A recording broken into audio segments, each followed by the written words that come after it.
Where's the forklift with metal thing hanging out with fucking Denegation? How you guys doing? You're doing fantastic. Well, I'm doing better now that we're not just Denegation, we're fucking Denegation. That's an upgrade for me, man. Where are you guys from? We're from Akron, Ohio, and these two dicks are from Canton. Yes. Traitors. Dude, I mean, we do it. They're cool. It's our first time having you guys out. You guys fucking rock. Please introduce yourselves and say what you play. My name is Darian Carneal. I do lead vocals. My name's John Lindholm. I play bass and do backup vocals. My name is Nick Sams. I'm the drummer. And I'm Matt, and I do lead guitar. Fuck yeah, fuck yeah. What did you guys expect from the crowd tonight? I know. How was your reaction? We always expect a lot of energy because that's just what we try and put in our music. You know, but we did not expect this many people to be out. It was pretty awesome. We got a great crowd reaction. It was awesome. Like Pit after pit. It was definitely unexpected, but you know, that's the local music scene. It's the least that you expect. You always get so much more because it's just all musicians, and all people that appreciate music. You know, so it's just go ham when we go ham. Show us love, we show you love. That's how it is. How supportive are your families with your band? My family is very supportive. The family that does care, the family that doesn't care is kind of irrelevant, so it doesn't really matter. I haven't had anyone come to a single show, so. See, here's the thing. We started jamming in John's basement when we were 14, and his dad was cool enough to listen to the bad drumming and the horrible vocals and the screeching guitars. So his dad's pretty on point. Yeah. She's been my biggest motivation because my father was a drummer and he toured all across the country. And my goal was to make it further than My mom just wants me to stop making noise. Turn that damn guitar down. As an artist, how do you incorporate what's going on in the world into your music? I don't know. My career path aside from music is cooking, and I guess they're both creative fields. One's a little bit more. I don't know. They're both pretty intense, but Damn it, burn it. you know what I mean. You know, working at corporate restaurants, you deal with shit. You know, bosses and situations and everything else. But I don't know. As far as the career-wise, the only thing that I ever really wanted to do was play music. I have no idea what the hell I want to be. I like fixing things. I'm restoring an old 67 Impala, but my true heart and soul lies in music. And right now, it's just cool as hell having people support us and seeing some of our hard work pay off. Music's always been there for me, you know, like, taught me things, like, you know, when you're younger and you feel like you're looking for answers for something, but no one can give you never feel right with it, but, you know, if certain albums from certain bands, man, they express your emotion in ways that you couldn't think of. So it's easy to relate to. We try and incorporate that. I try to put that same feeling that I get into my music. I mean, I'm on the drums, so like I'm all power. Like, so I try and put like the power I feel being in that position into the drums and into the music. And hopefully it gets to the For me, it's incorporating the real world. For me, is just as easy as just sitting down and playing. I mean, that's every bit of music that I write personally, like with the band, whatever. I do that, and it's nothing but pure raw emotion for me. I mean, that's just how I got into music. That's just how I've always been with it, I guess. So it's anything that I feel about something going on in my life, or anything that I feel about something that's going on in the world. I use that as a drive to kind of fuel my creative cycle, I guess. How has the digital age affected music positively or negatively? I think the digital age has benefited. A lot of people argue with me with this, but I think that the digital age has benefited music way more than it's ever hurt it. And a way that it's hurt it, I'll start with that so I end with something good. The way that it's hurt it is that there's so many bands and so much music and so much even just studio music. People sitting in their bedrooms making music. But then there's us that's out here slaving on the road and, playing shows for practically nothing and, working shit jobs we hate just to be able to play music. It's free advertisement. The new digital world is 100% free advertisement. It is almost free to get your music out there into the public, and then you go into digital recording. digital recording is the greatest thing that's ever happened because people like us can sit in our bedrooms and make music where people 20 years ago, you had to get a good $1,000, $2,000 just to hit the studio. That's also weaning out a lot of the bad bands because those people don't dedicate that much money into recording. People like us do. But it makes it easier for us, it makes it easier for everybody to just get your art out there and get people seeing it, and people listening to it and coming out to your shows, and it's great.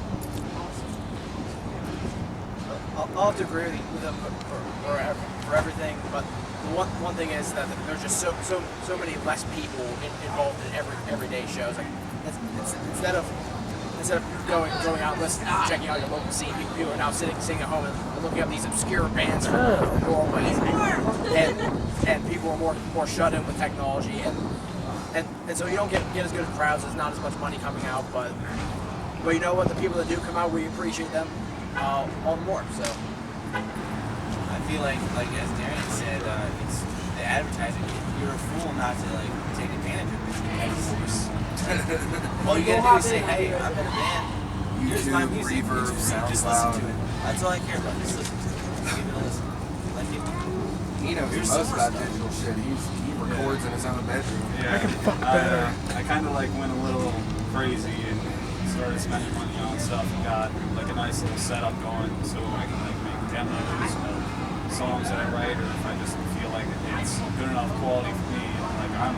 I'm 100% supportive of the new digital era of music just because honestly I use digital music, I use softwares, and it makes honestly everything way easier, because you can go to practice and jam out a badass riff or just write a whole song and then forget it 30 seconds later, but you can just bring a laptop with some sort of interface and you can record all of your jams. You'll never forget anything. It's the jams are the purest, best music that we write because there is no thinking. It's all impulse, but we all get on the same. A little bit of this, that, put it together, make a song. We all get on the same wavelength to start feeling the same kind of stuff, I suppose, and we all put our own little spin on it. So to me, digital era of music is definitely beneficial in my eyes.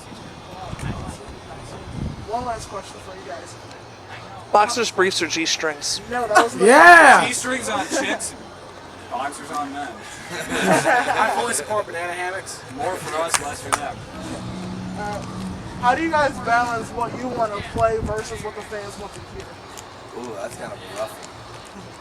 It's funny because your first instinct as being a musician, songwriter, singer, guitarist, whatever, is to just play whatever you feel. But then you start listening to other bands and other competition, and you start feeling, oh, I gotta do something better than anything that anybody's ever heard. And then you get crazy technical bands like tech death and all this crazy shit because people just want to hear something that's never been made before. And then you got to keep up with the bands of your scene. If you're in a metalcore scene, you got to keep up with the bands like Affiance and all the big bands like Devil Wears Prada, August Burns Red. You got to keep up with them if you pick that genre.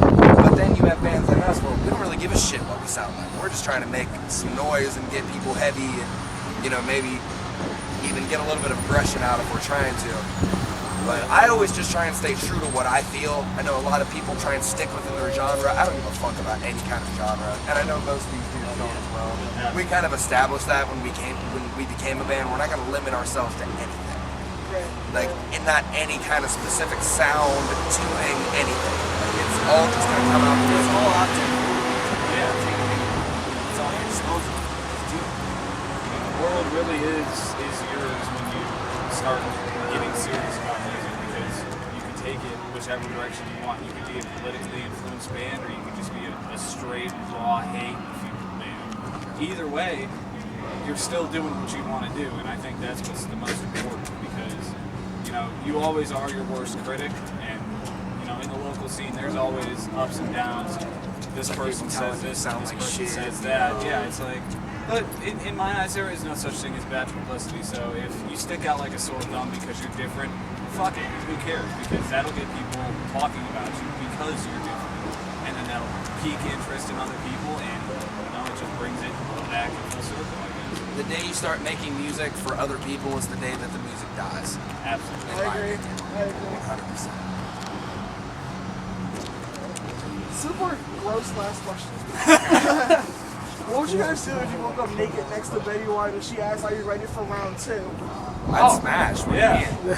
I wouldn't think I'd twice about it. smash. If I don't remember How is this a round gross one, question? If you've committed that far to where you woke up in a bed naked with her, dude, you gotta smash. You Yeah. gotta, It's like, you gotta okay, fucking- I just won't remember it. Yeah, you you're gotta, already like- there.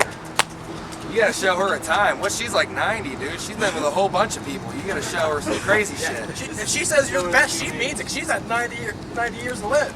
Yeah. Hell yeah. Yeah. Final answer, I'd smash. All right, smash. Agree. Smash. There we go. It is Denegation agrees to smash it anyway. This is Denegation. Where can we find your music? You can find it on Reverb. You can follow us on Facebook. We're coming out with an EP. Should be out by spring of 2016. If all goes well. Yeah, thank you guys. This is fucking Denegation. Check them out.